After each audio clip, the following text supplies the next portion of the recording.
Se déplacer dans Dakar devient un phénomène social difficile à vivre au quotidien. Automobilistes, motocyclistes, piétons, pousse-pousse, camions et charrettes se disputent la chaussée dans un environnement de danger permanent et croissant. La situation semble persister et va certainement rester car nous ne voyons aucune solution ou annonce de solution en provenance des autorités urbaines de la capitale sénégalaise. Il faut dire que le phénomène n'est pas seulement sénégalais, il est ouest-africain, il est même africain, car les mêmes problèmes de mobilité urbaine sont observés presque dans toutes les capitales africaines, de Bamako à Kinshasa, en Afrique centrale, et de Dakar à Maseru, au Lesotho, dans le sud du continent.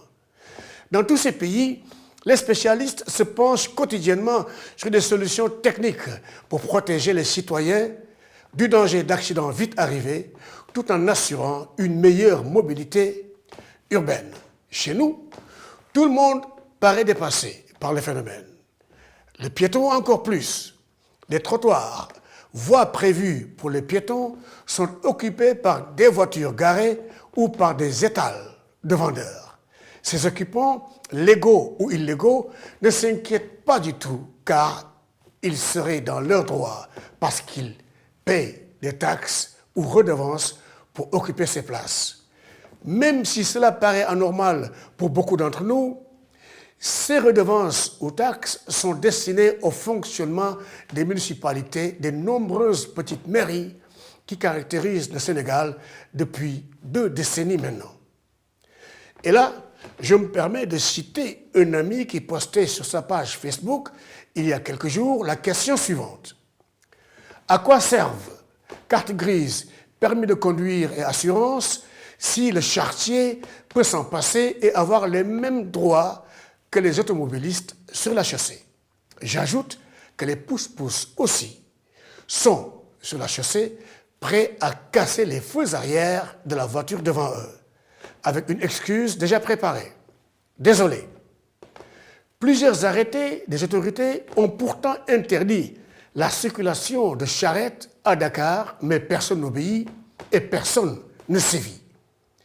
Les charrettes semblent se multiplier à une vitesse vertigineuse dans la capitale et on laisse faire parce que le charretier est un électeur. Ses amis et les membres de sa famille sont des électeurs.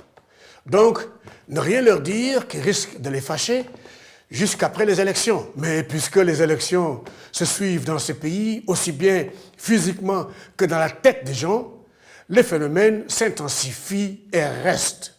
Et puis, les chevaux. Où en sommes-nous au Sénégal avec les chevaux?